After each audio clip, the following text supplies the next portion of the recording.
Assalamualaikum warahmatullahi wabarakatuh. Selamat malam semuanya. Perkenalkan, nama saya Novian Dika Ramadan. Di sini saya akan mempresentasikan tugas 3 mata kuliah perencanaan program komunikasi kelas 54. Sebelumnya NIM saya ada di 0539076662. Untuk kode kelasnya, mata kuliah ini saya berada di kode kelas 54 dengan dosen pembimbing atau Bapak Tuton, Bapak Bayu Julianda Putra M.Ikom. Baik, di sini saya akan mempresentasikan tentang kampanye literasi dan perlindungan data bagi mahasiswa di era media sosial. Saya sedikit ingin menjelaskan saja bahwa untuk media sosial ini sudah dikenal luas oleh beberapa banyak kalangan umur ya, termasuk paling penting ada di universitas kita, universitas terbuka, di mana media sosial ini sangat bersangkut paut dengan mata pelajaran atau mata kuliahan kita gitu. Karena kampus kita berbasis online, jadi saya mengambil tema ini dan juga mengambil tagline bijak bermedia sosial, aman menjaga data pribadi. Oke, saya izin mempresentasikan. Untuk yang pertama di sini ada fenomena dari media sosial itu sendiri ya. Fenomena dari media sosial itu di sini ada beberapa poin. Poin pertama itu penggunaan media sosial di lapangan mahasiswa terus meningkat. Kenapa saya menulis poin pertama untuk penggunaan media sosial di kalangan mahasiswa itu terus meningkat? Karena mahasiswa sekarang itu sudah berbeda zaman ya, dimana zaman di era-era kita ini, dimana era-era sudah berdigitalisasi, jadi penggunaan media sosial tuh terus meningkat gitu. Enggak cuma dari kalangan mahasiswa, tapi dari semua kalangan yang bersangkutan dengan media sosial. Lalu yang kedua itu di sini ada poin mahasiswa menjadi salah satu kelompok pengguna internet paling aktif. Jadi pengguna internet paling aktif itu ternyata paling banyak itu dari para kalangan mahasiswa gitu, termasuk mahasiswa yang berkuliah online gitu terutama ya, dan berkuliah offline pun mungkin banyak juga menggunakan salah satu layanan internet, karena internet ini sangat dibutuhkan juga dan diperlukan juga oleh kalangan mahasiswa gitu untuk mencari tahu tentang misalnya pembelajaran, untuk mencari tahu tentang segala kegiatan lainnya yang berhubungan dengan uh, internet atau online gitu.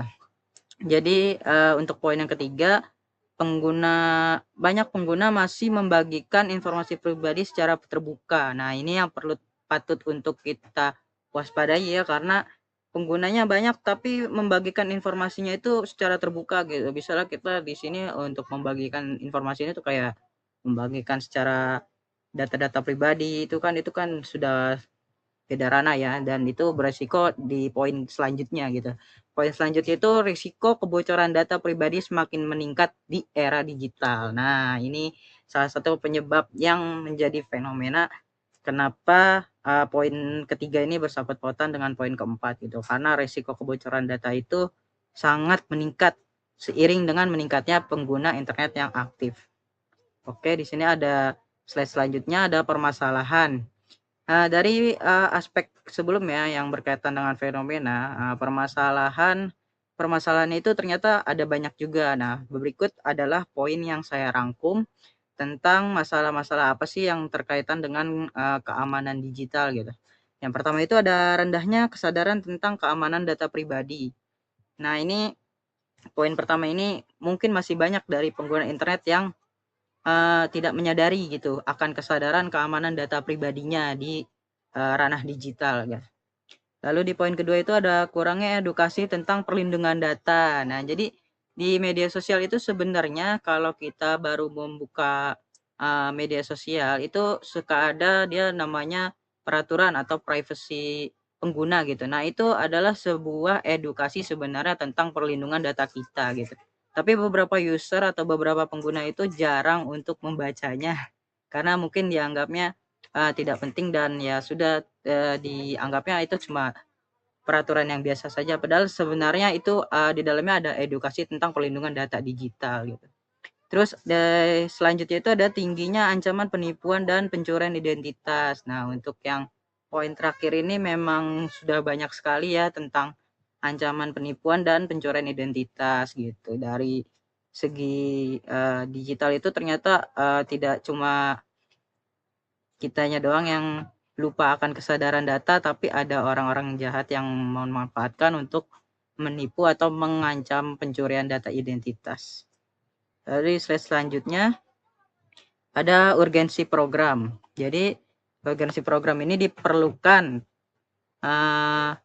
untuk meningkatkan pengetahuan dan kesadaran mahasiswa mengenai pentingnya menjaga data dan pribadi di media sosial. Jadi kenapa sih kita itu perlu banget untuk menjaga data kita sebagai mahasiswa di ranah media sosial? Karena menjaga data pribadi itu sangat penting ya, karena media sosial itu kan ada terbagi menjadi beberapa bagian, ada yang open source dan ada yang tidak open source gitu. Tapi untuk yang kita bahas ini adalah media sosial secara ranah luas ya. Jadi menjaga data itu di media sosial itu sangat penting. Untuk selanjutnya ada analisis dan kondisi saat ini. Analisis yang paling banyak itu platform yang paling digunakan untuk mahasiswa, yang paling sering digunakan oleh mahasiswa ya, itu terbagi menjadi beberapa bagian. Di antaranya ada Instagram, TikTok, WhatsApp, ada X juga atau Twitter, dan ada YouTube juga ya. Yang paling sering digunakan itu untuk berkomunikasi ya, itu ada di ranah WhatsApp, dan mungkin beberapa ranah untuk informasi, untuk pengetahuan tentang kampus-kampus itu banyaknya di Instagram mungkin atau di TikTok ya.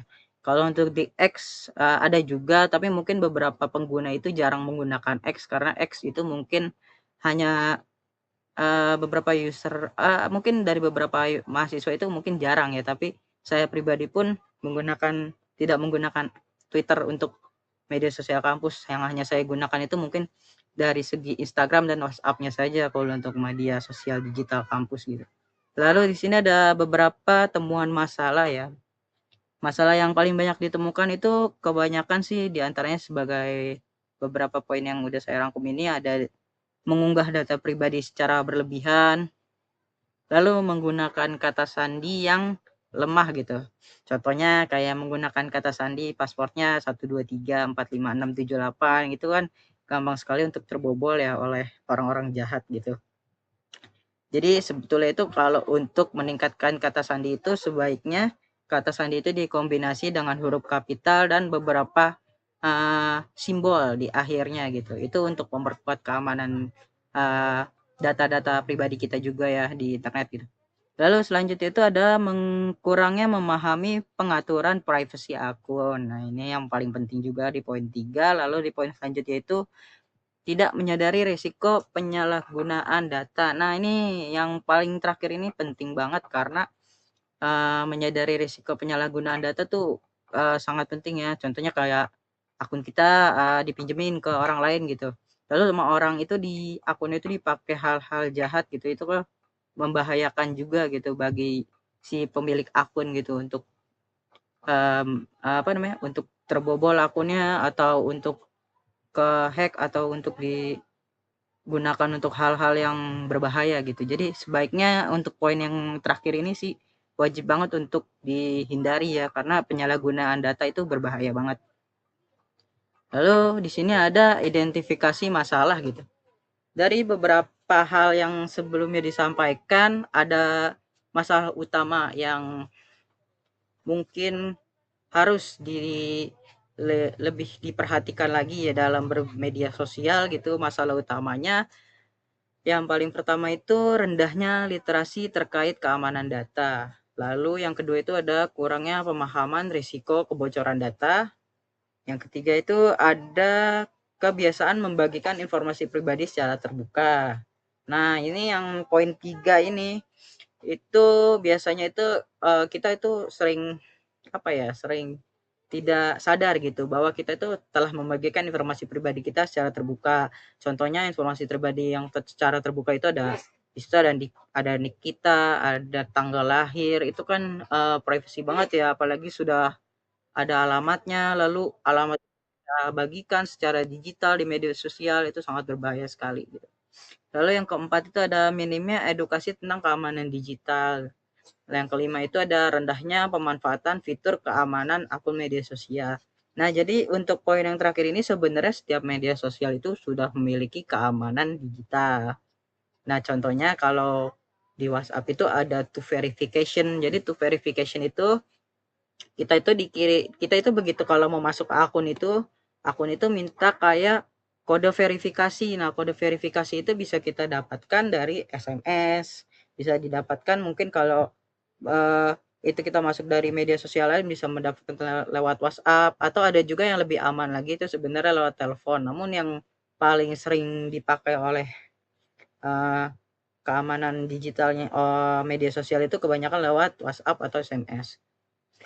Lalu selanjutnya ini ada dampaknya. Dampaknya itu ada banyak ya sebenarnya dari dampak kelengahan yang ditimbulkan itu. Yang pertama itu ada pencurian identitas. Lalu yang kedua itu ada peretasan akun. Yang ketiga itu ada penipuan online. Yang terakhir itu ada kebocoran informasi pribadi ya. Kebocoran informasi pribadi ini selalu berhubungan terus ya dengan dampak-dampak negatif, karena sangat berbahaya sekali kalau sudah kebocoran data informasi pribadi.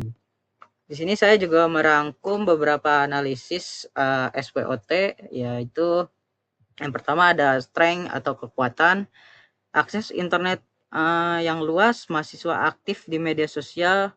Lalu yang terakhir itu mudah menjangkau target melalui platform digital.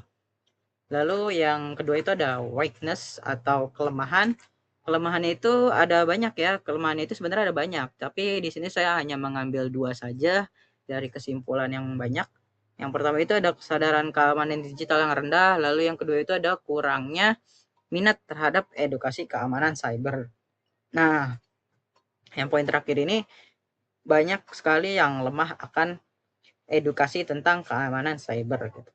Lalu yang berikutnya itu ada opportunities. Opportunities ini atau peluang, ada dukungan program literasi digital nasional.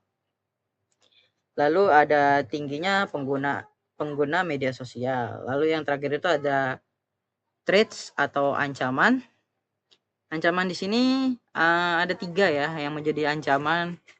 Ada kebocoran data pribadi, lalu ada kejahatan cyber yang meningkat, lalu ada penyebaran informasi palsu atau penyebaran hoax ya, yang sering banyak sekali itu di media sosial tentang informasi-informasi yang tidak benar gitu.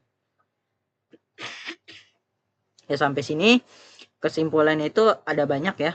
Jadi menurut saya penjelasan ini sudah cukup jelas juga ya tentang media sosial. Lalu di slide selanjutnya ada penutup kesimpulan. Lalu penutup kesimpulan di sini adalah program komunikasi kampanye digital dan perlindungan data bagi mahasiswa di era media sosial dirancang untuk meningkatkan kesadaran mahasiswa terhadap pentingnya menjaga data pribadi di ruang digital ya. Melalui strategi komunikasi, informasi, dan edukasi persuasif dan partisipasi, diharapkan mahasiswa mampu menjaga sosial media dengan bijak, aman, dan bertanggung jawab. Jadi untuk poin penutupan ini disimpulkan bahwa komunikasi itu harus dijaga juga dari segi data pribadi dan data pribadi kita di ruang digital, karena melalui kita menjaga data pribadi itu akan mengurangi sedikit risiko-risiko yang setelah yang tadi dijelaskan gitu. Jadi untuk kesimpulan saya, bijak bermedia sosial, aman menjaga data pribadi. Ya, dari saya itu saja. Sekian, terima kasih. Assalamualaikum warahmatullahi wabarakatuh.